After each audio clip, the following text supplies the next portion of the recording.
That perennial in your yard right now, the one that used to bloom heavy and now barely puts out a few flowers, is telling you something. It is not tired. It is not sick. It is choking on itself. And August, the next 4 weeks, is the last window this year to fix it. There are 15 perennials on this list. 8 you must divide right now, or the blooms get worse every single season, and 7 where if you touch them with a shovel, you will kill a plant that has lived in that same spot for 30 years. One of the 8 I have divided every August for 4 decades. It doubled my flower count in 9 months. And the number one plant you must never divide is the one most gardeners in America dig up first. That single mistake ends more perennials than deer, drought, and frost combined. Now here's the thing nobody explains. Perennials fall into 2 groups underground, and it decides everything. Group 1 is called a clumping root, a bunch of little roots and shoots packed together like a bundle of onions. Those you can slice apart with a shovel and both halves live. In fact, both halves bloom better because you gave them room again. Group 2 is called a taproot, one thick, deep root going straight down 3 feet, sometimes 4, like a carrot. Cut a carrot in half and you do not get 2 carrots. You get 1 dead carrot and 1 struggling stub. Same with these plants. The taproot is the plant. Damage it, you lose the whole thing. The 8 coming up in the first half are clumpers. Divide them right now. The 7 in the second half are taproots or woody crowns. Leave them alone forever. Sedum autumn joy is the one with the flat pink flower heads that turn rust red in October. Every senior gardener in America has this plant, and every senior gardener in America has watched it do the same thing. Flop open in the middle like somebody sat on it. That is the plant screaming for a division. Here is what is going on. Sedum grows outward every year. After 3 or 4 years, the center of the clump is old, woody, and spent. The outside is still growing hard. The whole thing gets top-heavy, splits open, and the flower heads face plant into the dirt right when they should be at their peak. August is your window. Wait for a cool morning. Dig the whole clump out with a shovel. Go wide 6 inches out from the crown. Slice the clump into pieces the size of a softball, each with roots and shoots. Throw the dead center piece on the compost pile. Replant the outer pieces 6 inches deep. Water once. Walk away. Next fall, those replanted pieces will stand up straight and give you flower heads twice the size. Same plant, 2-minute job, free plants for every neighbor on your street. Garden phlox is the tall summer bloomer with the sweet-smelling clusters in pink, white, purple, or magenta. It sits at the back of every American perennial border from Maine down to Georgia. And I will tell you the truth. 9 out of 10 of them are being underused. Phlox multiplies underground into a dense mat of roots and stems. By year 4 or 5, that mat is packed so tight, the middle stems cannot get water, cannot get air. And here is the killer. They cannot get airflow. That is when powdery mildew hits. White fuzzy leaves. Half the plant looks sick by August. The fix is not fungicide. The fix is division. Cut the whole clump back to 6 inches first, then dig it up wide and deep. You will see clearly what needs to happen. A ring of healthy young shoots around a dead middle. Chop the ring into 3 or 4 fist-sized pieces. Toss the middle. Space the pieces at least 18 inches apart when you replant. Not 12, not 15, 18. Air flow is what stops the mildew. Do this every 3 years and your phlox lives forever. Skip it, and by year 7, you have one sick, half-dead plant where you used to have flowers you could see from the road. Yarrow is the flat-topped flower with the ferny leaves that comes in yellow, pink, red, coral, and white. Deer will not touch it. Rabbits will not touch it. Drought does not faze it. And every 3 years, it needs to be split apart, or it starts to look like a mess. Yarrow is a spreader. It sends out underground stems in every direction, and inside 4 years, you have a colony instead of a plant. The outside is still blooming. The middle is bare dirt, dead stems, and weeds. Same disease as sedum, same as phlox. The center burns out. August works because yarrow tolerates heat better than almost any perennial you own. Dig it, chop it apart with a spade. No need to be gentle. This plant is tough. Then replant fresh pieces. 1 yarrow clump usually gives you 6 to 8 new plants. I have filled a whole 30-foot bed off 1 4-year-old Coronation Gold I dug up on a Saturday morning. Listen carefully to this next part. Do not add fertilizer when you replant yarrow. Fertilizer makes the stems weak and floppy. Yarrow wants poor, dry, forgotten soil. Neglect it, and it will bloom for you 3 more decades. The best drought plant most Americans still are not planting enough of. Bee balm or monarda features shaggy red or pink or purple flowers that hummingbirds cannot leave alone in July. If you have hummingbirds in your yard, thank the bee balm. Nothing else pulls them in like this plant. Here is the problem, though. Bee balm is a stem runner. It spreads sideways under the soil like a small green army. Year 1, it is polite. Year 2, you have a nice patch. Year 3, you have bee balm in the tomatoes, bee balm in the lawn, and bee balm coming up between the stones of your walkway. The center of the original clump is bald. The blooms have shrunk, and the whole colony is a powdery mildew factory by mid-August. Division does 2 jobs at once. It shrinks the colony back to size and it refreshes the flowering by throwing out the tired middle. Cut the plants back to 8 inches after they finish blooming. Dig the whole colony, chop it into small pieces, 3 or 4 stems each. Replant only the strong outer pieces. Give them 2 feet of space, 2 feet minimum. This plant needs air like phlox needs air. The trick most people miss: after you replant, mulch 2 inches thick around each piece. Bee balm hates dry roots in August heat, and freshly divided pieces have half their root system. Mulch is what carries them through until fall. Your hummingbirds next July will double. Shasta daisy is the big white daisy with a bright yellow center that says summer to every American gardener over 60. My mother had a row of Shastas along the fence for as long as I was alive, and here's the thing she taught me that most gardeners still get wrong. Shastas die in the middle every 2 to 3 years, faster than most perennials. You will notice it as a bare brown circle inside a ring of green leaves. That plant is on borrowed time. If you leave it alone 1 more season, the whole clump is gone. August division brings it back from the dead. Dig the whole plant. Look at it. You will see the ring of live green crown around a hollow dead core. Cut the ring into 4 or 5 pieces with a sharp knife. Discard the middle. Replant the live pieces 1 foot apart in fresh soil. And I mean fresh. Shastas hate their old dirt. Mix a shovel of compost into every planting hole. Here is the difference between an average gardener and a great one on this plant. The average gardener does this every 4 or 5 years. The great one does it every 2. Because Shastas divided every 2 years bloom twice as heavy the next season. I have counted the flower heads. I am not exaggerating. Alexander is the classic variety. Becky is the tough one. Drop your zone in the comments. I want to see where everybody watching this lives, because when we get into the Never Divide 7 in the second half of this video, one of them behaves totally differently in a zone 5 winter than a zone 8 winter, and I will call out which one. Hosta is the shade queen of American gardens. If you have a shady spot, you have a hosta, and if you have had that hosta for more than 4 years, it is time. Hosta grows outward from a central crown every single year, slowly, quietly, respectfully, but it never stops.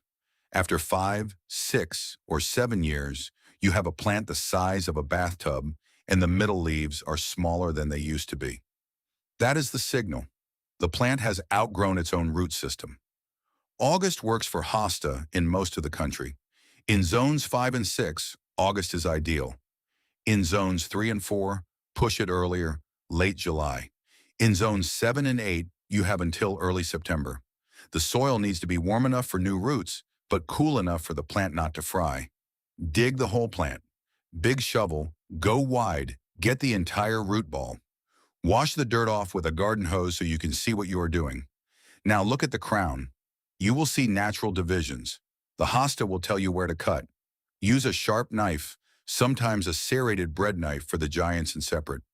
Each division needs 3 or 4 healthy eyes. Replant at the exact same depth, not deeper, not shallower. Water heavy for 3 weeks, and imagine that. 1 hosta becomes 5. 5 hostas that will still be alive when your grandchildren inherit the house. Daylily is the single most reliable perennial ever put in American dirt. Stella d'Oro, Happy Returns, the re-blooming varieties.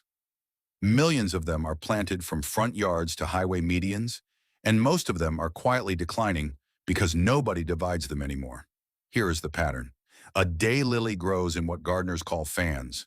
Every year the crown throws off 2 or 3 new fans, and the fans crowd inward on themselves. By year 5, you have 40 fans packed into a space meant for 8. The plant is competing with itself for water, for food, for root space. The blooms shrink. The bloom count drops. Some varieties stop blooming altogether, and you never realize why. Division fixes everything, and daylily is the easiest division on this entire list. August or September, either works. Dig the whole plant, shake off loose dirt, look at the crown, and you will see the fans clearly. Pull the whole clump apart with your hands. Sometimes it comes apart easily. Sometimes you need to work a garden fork through the middle to split it. Either way, no knife needed for most varieties.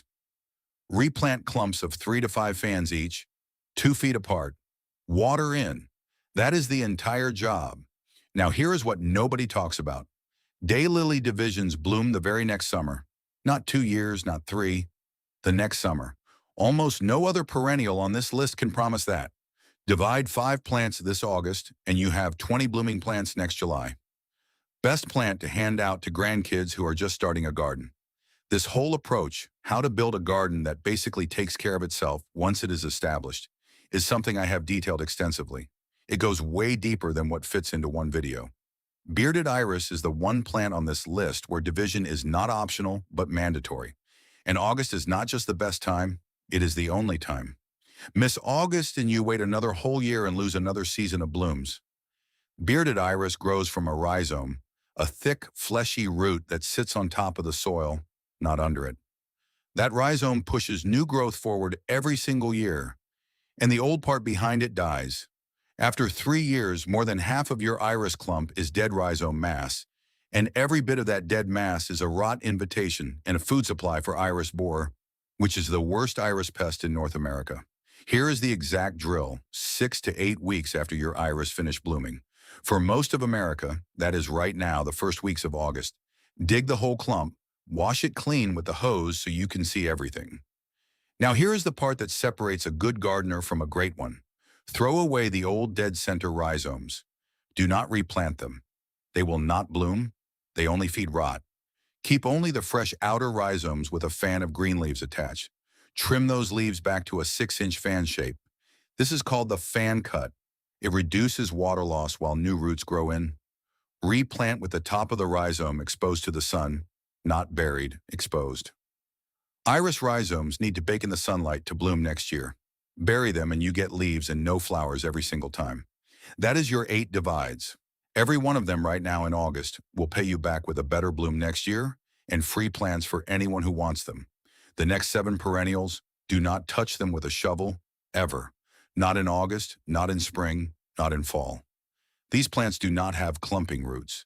They have tap roots or woody crowns, and every one of them will die on you if you try to divide it. I have watched it happen too many times. Lupin features tall, spiked flowers in blue and pink and yellow and white. The plant that looks like foxglove's showier cousin. Every American gardener who has ever seen a Russell hybrid lupine in full bloom has wanted a whole patch of them. Here is the truth nobody tells you when you buy one. Lupine is a short-lived perennial with a taproot. 2 things wrong for division right there. First, the taproot is a single deep anchor going straight down 12 to 18 inches. Slice it and you kill the plant. Second, even the best cared for lupine only lives 3 to 5 years in most of America. Dividing them cuts that lifespan in half. If you want more lupines, you do not divide.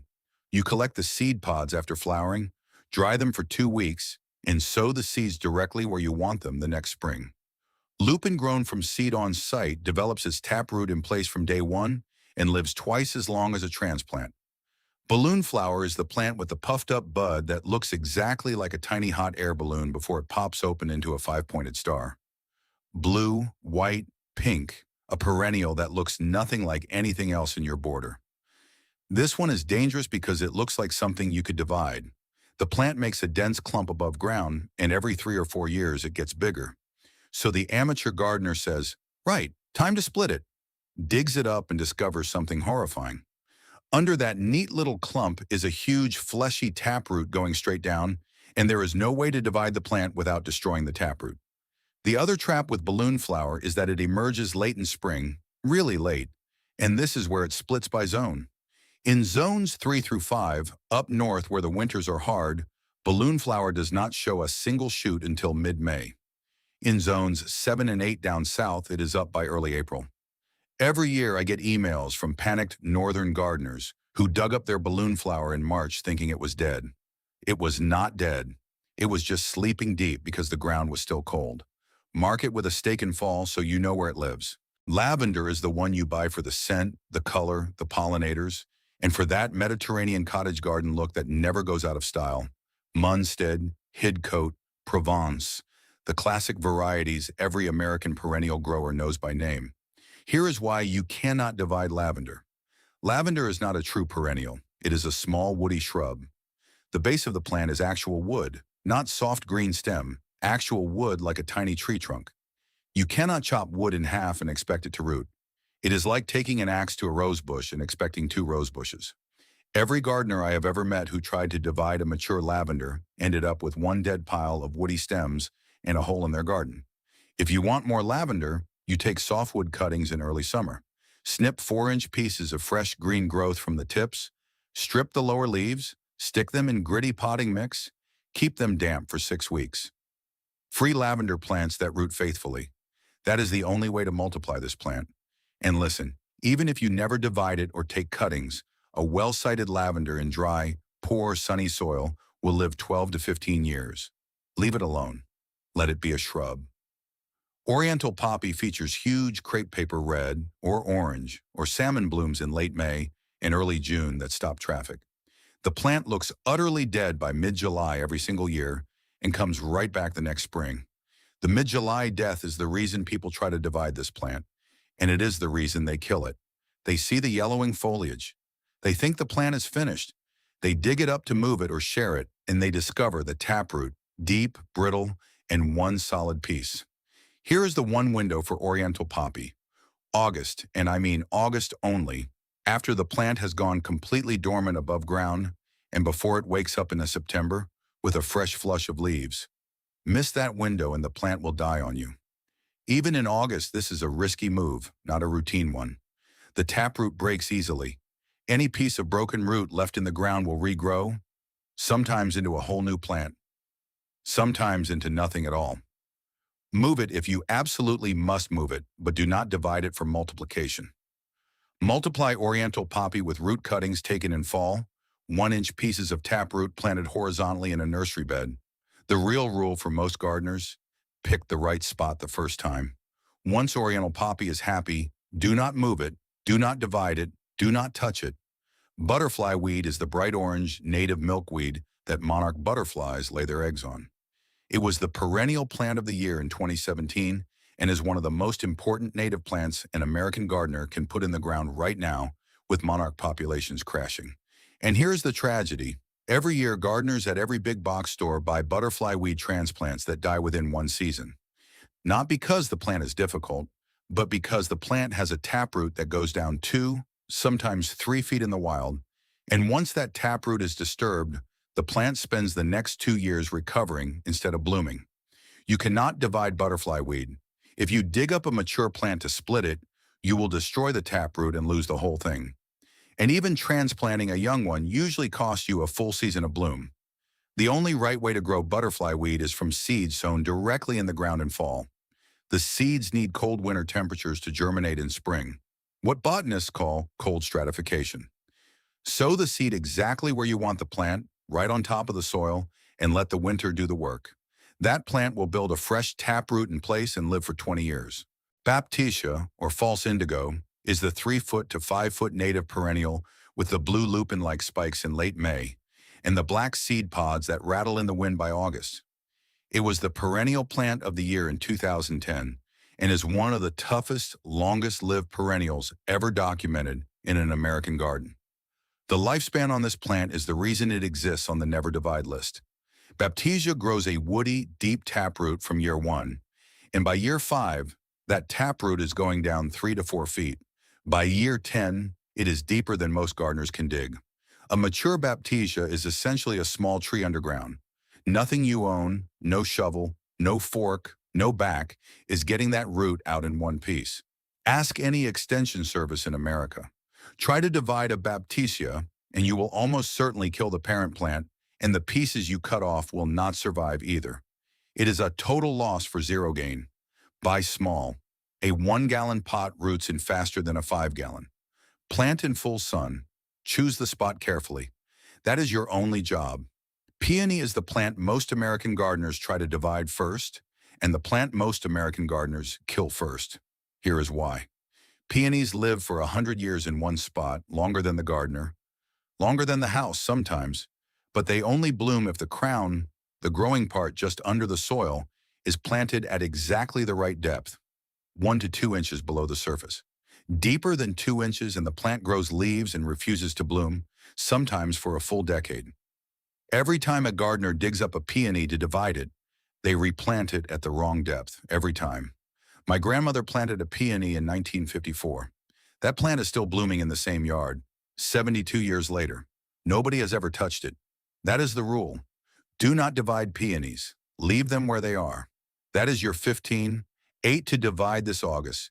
Sedum, phlox, yarrow, bee balm, Shasta daisy, hosta, daylily, and bearded iris. 7 to leave alone forever. Lupine, balloon flower, lavender, oriental poppy, butterfly weed, and peony. Get the 8 done in the next 4 weeks, and your garden next summer will bloom twice as heavy. Leave the 7 alone, and they will outlive you. If these gardening secrets change the way you look at the perennials in your yard, please subscribe and like the channel. We are digging up the history and the techniques that others have tried to bury. Let's plant a better future together. The next treasure from the garden will be revealed soon.